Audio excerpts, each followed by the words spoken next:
Hello everyone, welcome back to Instant Release, and today we're going to talk about a camera that is the oldest camera I own, and that is this beast right there, which is Nikon D1X, as you can see.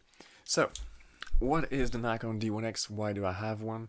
Should you consider one? Well, those are all the questions I'm going to try to answer in this video. I'm going to try to keep it quick and not like 30 minutes long, hopefully. So, what is the D1X? The D1X is a camera that was released in February 2001. It was a refresh version of the D1 that was released in late 1999. So that was like the very first, DSLR that was made by only one company. That was a really big thing at the time. And yeah, this is just a refresh of that. And the D1, D1H, and D1X are all based off the Nikon F5 body, right? So we still have very weird ergonomics that are proper to film cameras, especially if you look at this. We have a door at the bottom where on the D1 there was all the ISO and stuff like that. This is where all the buttons, which are usually on the left side of the camera here, this is all the buttons would go. And yeah, this is a little bit hard to get to on the D1X because we have to open that door. The buttons are a bit hidden. This is the film heritage of the D1 series from the Nikon F5. After the D1 series, the cameras would be built for digital from the ground up. So those things like Nikon D2H. This is built for digital form from the ground up, and you don't have these funny things on the camera. So it's a very different experience. When on the D2H, you have a very modern experience when it comes to controls, where the buttons are and stuff like that, because most of the buttons that the D2H has, like this, they stayed in the same place in later Nikon cameras down to the D6. So if you know your Nikon cameras, you're at home in the D2. But with the D1X on other D1s, it's a little bit harder to use and it's a little bit harder to get used to. Now, does that mean that the camera is not usable? Absolutely not. It is very usable. Most of the things that you know from Nikon cameras are still there, just not in the same shape and same place. Typically, you still have your AF on button right there. If the camera can focus on the camera, please. Okay, so you have your AF on button right there. You have your D-pad, and you have your playback thing. This wasn't really a thing on the D1. That was changed on the D1X and D1H. You have your top display, of course, with the mode and exposure compensation. You have a lot of things that are very common to other Nikon cameras, and on that front, the D1X is actually not too different. It feels a bit more vintage. Yeah, it's a bit more vintage than the other Nikon cameras for sure. But honestly, as far as how the camera handles, it's pretty okay. Now let's talk about why I got it. And the reasons for that is I had an opportunity to get one at a very cheap price, okay? So generally those guys go for, like on the used markets in France where I live, those go for about 80 to 90 bucks for the body only. And if you want to have that very, like this is the thing that costs the more money with the D1 series. That's the MH16 quick charger, as you can see, right there. Okay, and that charger is very expensive. If you want to get it, generally you're looking at about 100 something euros, maybe 125, 130. And I got the D1X with an old battery and this quick charger for 70 bucks on MPB Europe. So that was a pretty good deal. The camera had problems. Not in the fact that it was not working, but there was fungus, and there still is fungus in the camera. The viewfinder piece had fungus everywhere, the mirror had fungus, the sensor had fungus on it and still has, still like traces of fungus everywhere on it. And there is fungus in the top display here. It's not really visible on camera, but you see it in person. Anyway, the those fungus problems are not really hurting the usability. It's the only one that's a little bit annoying is the fungus on the sensor, but that's not really too much of a problem. We can fix that with Photoshop fairly easily. But yeah, the reasons I wanted to get a D1X is because I got a D2H, but that camera is not like the first, right? It's a very old Nikon camera. It's from 2003, but it was not the first. And I was originally when I shopped for when I got that camera, I was looking for a D1 series camera, either a D1 or D1X or D1H. I didn't care, and the D1X ended up the one being on MPB for a very cheap price. So I went for it, and really there isn't much other reasons for me to get it. I'm not planning on making this my main camera, just like I didn't really plan to make the D2 my main camera. And really the thing with the D1 is really this is a relic of Nikon's history, and I like the brand, so I wanted to have a piece of Nikon's history with me. But that's about it. Now, should you get one? There is several aspects to that question. The first one is usability, and the second one is the results that you get out of it. And those two combined means the value. Now, when it comes to the usability, as I said, the controls of the camera are not so different from what you're generally used to on Nikon cameras, right? So it's not going to be very challenging to use, right? If you know your Nikon cameras, you're gonna be at home with that one. Just the buttons are not in the same place, and sometimes the screens acts up a little bit. But a few button presses and you're done. No, really, the biggest thing that will hurt the usability on this is the battery life. I would have said the autofocus, but the autofocus, even though there is only 5 autofocus points, is actually pretty snappy and accurate, so I'm not gonna go too much over there. There is also the continuous shooting speed, which is like 3 frames per second, but that's totally okay. No, really, the battery is the biggest thing, and the reasons why that's the biggest, factor to the usability of that camera is because it's using the older technology of batteries, which is nickel metal hydride and not lithium ion units. So the battery I got, like the problem with nickel metal hydride batteries is that if you use them for several years, you end up with batteries which are not going to hold charge at all very quickly. So the battery I got with that D1H, it had like maybe the ability to take 40 to 50 shots and before dying, and that battery was taking like 5 to 6 hours to charge, which was a problem. I did not say that I wasn't able to shoot the camera, because I definitely was able to shoot the camera, but the time I had to invest in taking a wall outlet in my room, charging the battery for a half a day, and then be able to shoot 50 photos or something like that. That's not something that I call usable, right? I'm used to cameras, even the XH1, which is out of all the cameras that I own, this is the camera that has the shittiest battery life of all. And the XH1 has like, I may be able to take 500 to 750 shots on one battery, and if I use the power grip, I'm lasting all day without a problem. So really, I'm used to shitty battery life, but not to that extent.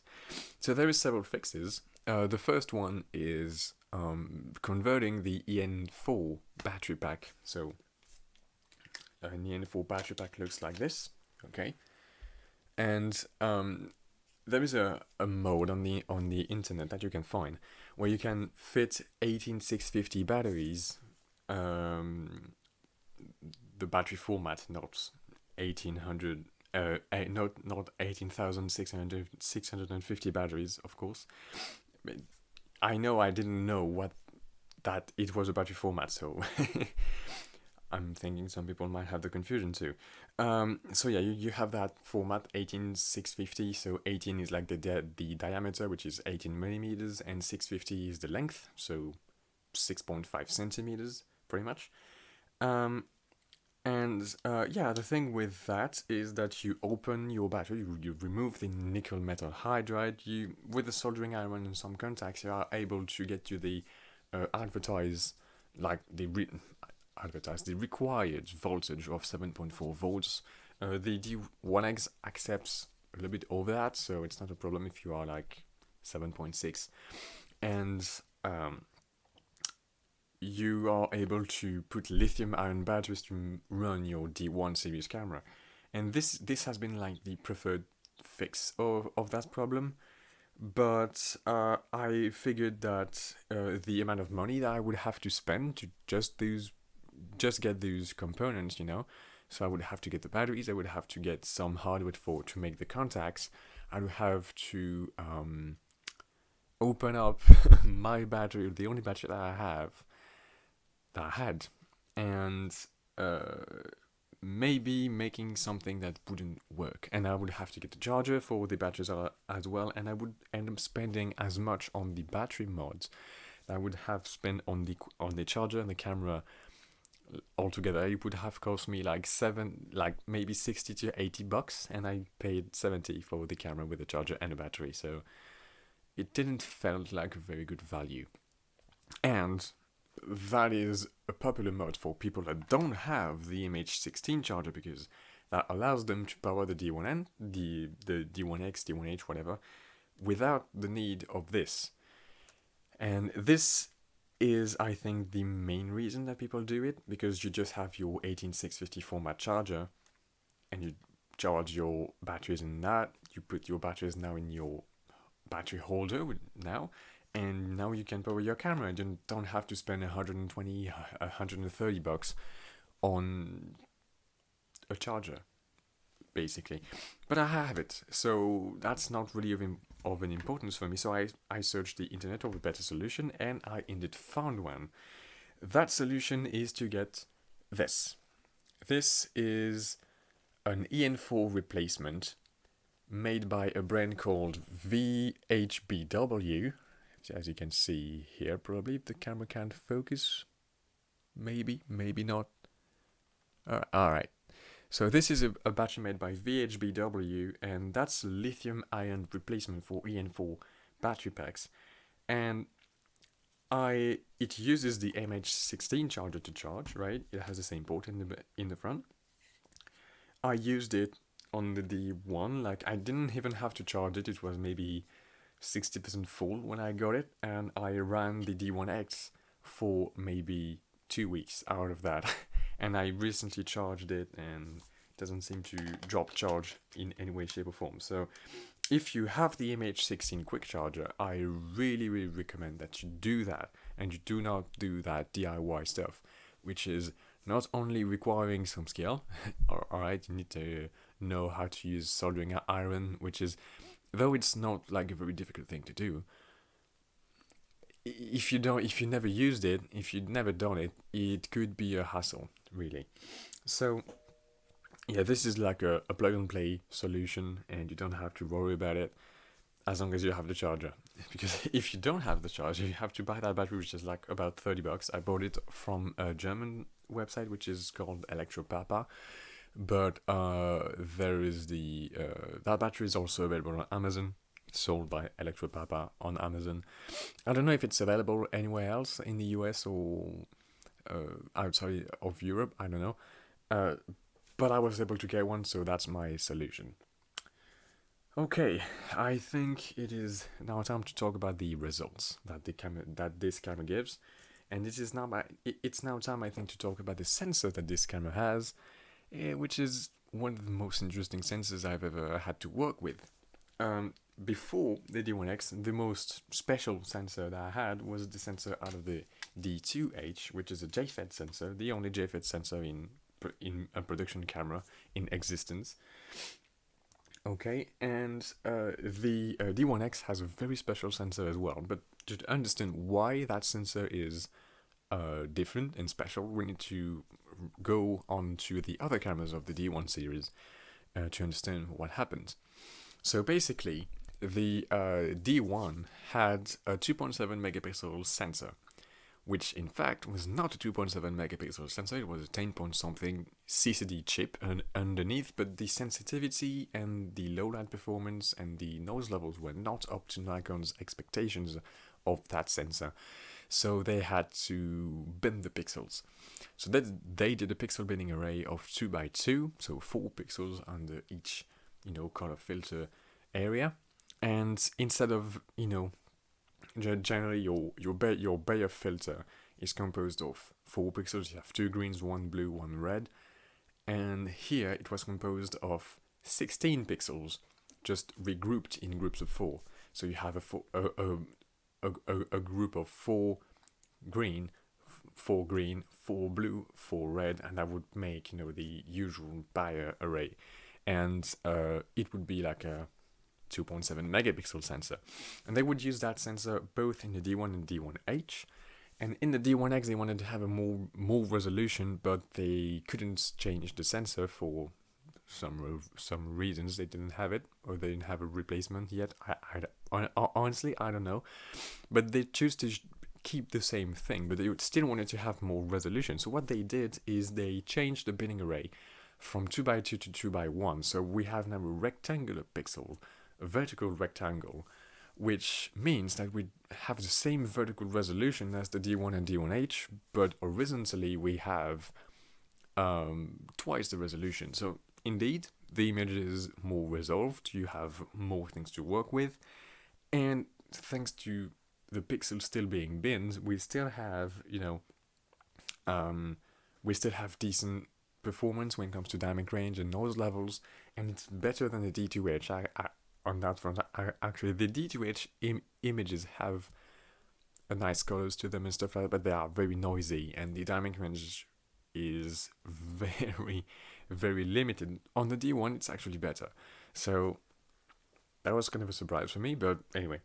It means with having these rectangle pixels, it means that we are not able to take full advantage of 3x2 aspect ratio, meaning that we have a huge, for that era of sensor, of sensor technology, we have a huge horizontal resolution, but not that much of a vertical resolution. So even though it might sound like a high resolution sensor of the sun, like almost 6 megapixels, it's actually not that sharp of an image. It's not super detailed, or granted, I'm used to 24 megapixel images, but it's not super detailed. And I've used the D2H, and I sometimes find more detail in the D2H images, which is only 4 megapixels, but all of those are squared pixels. So there is more resolution in vertical dimension in the D2H than there is in the D1X, even though the D1X has more pixels, if that makes sense. So even though on the spec sheet it looks nice, and with the proprietary software you can do even more demosaicing of the pixels, and you can get the full 10 megapixel resolution of the sensor, which is definitely impressive. If you do not choose to use that Nikon software, which I don't, I just want to shoot the camera, that's it, use my usual, editing software like Capture One or Lightroom. Well, if you do that, you're not going to have a lot of vertical resolution, which leads to softer images, even though you have a higher resolution on paper. So that's one thing to keep in mind. The images do look kind of nice, though. Like, they are of an adequate resolution, I would say.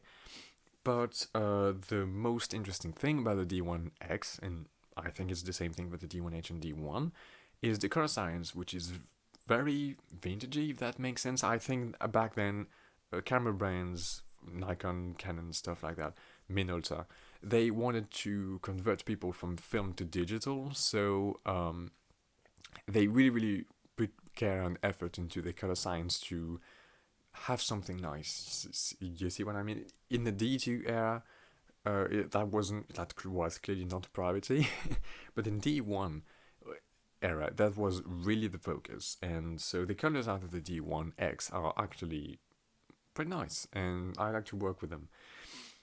One thing that hurts the image quality a bit is when you start to get into higher ISOs. You see, when you get into higher ISOs, you have noise artifacts, right?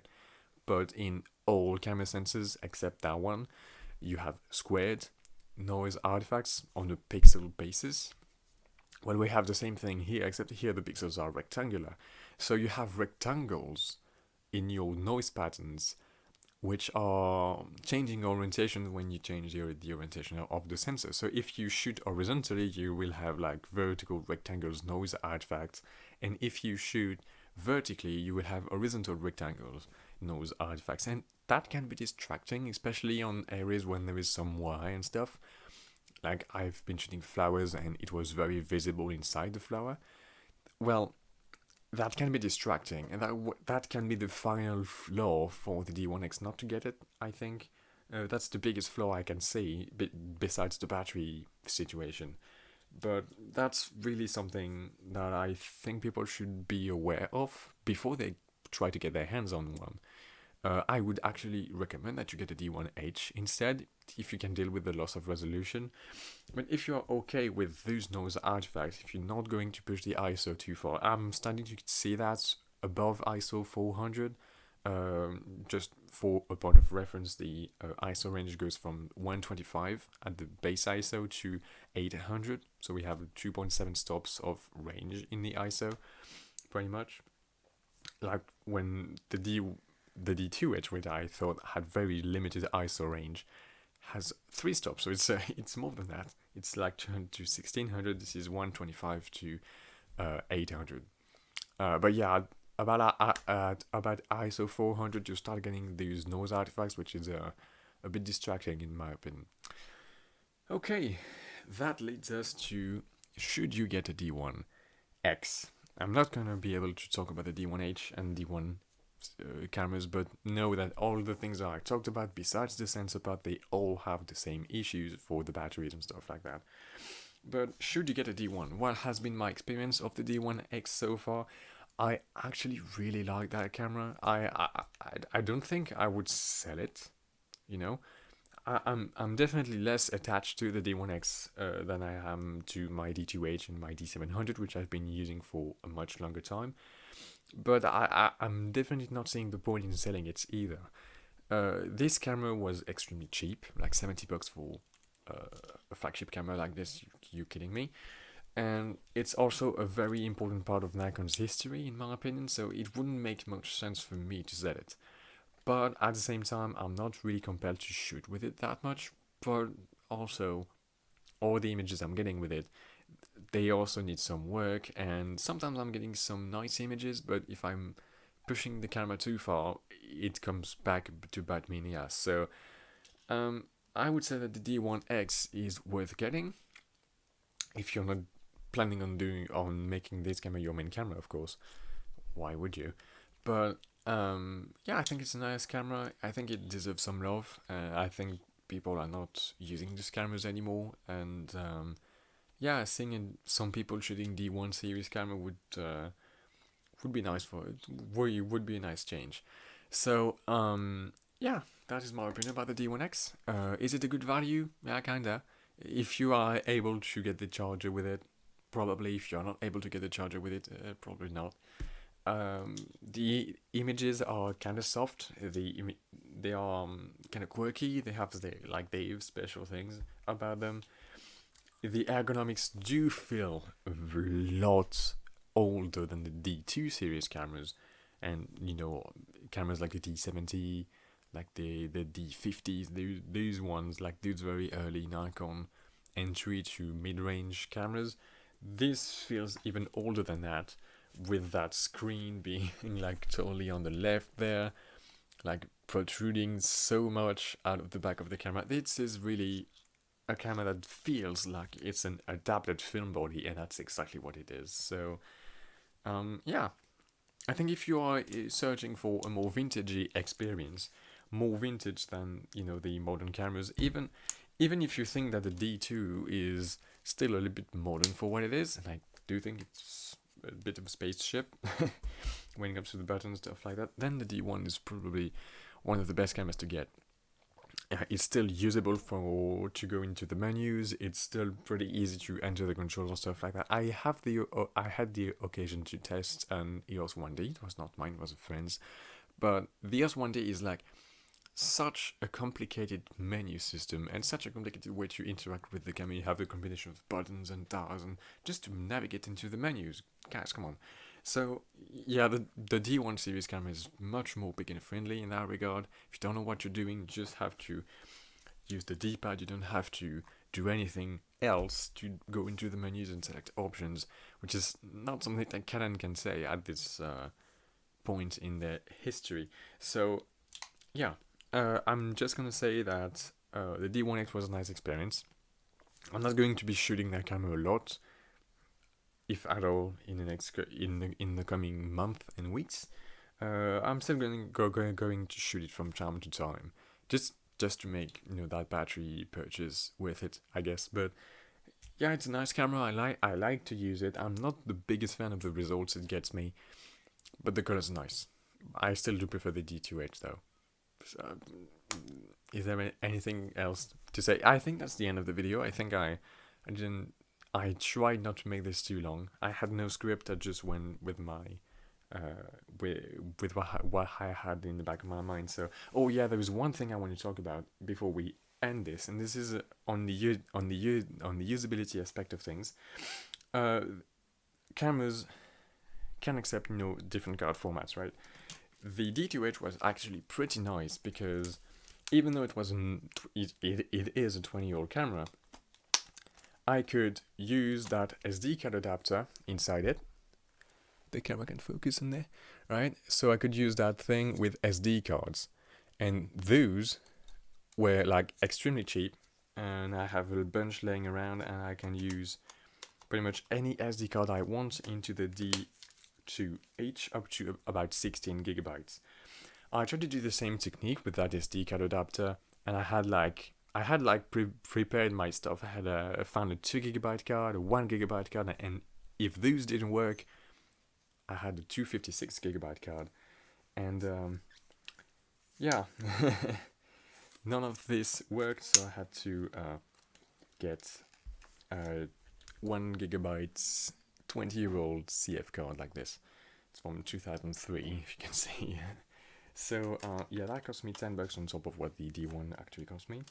So yeah, that's gonna be all. So yeah, that's one thing to keep in mind. You need old cards to work with it. So that's gonna be all for me. I'm gonna leave you with some pictures that I like that I took with the D1X in the last few weeks, and I'm gonna see you in the next one. See you.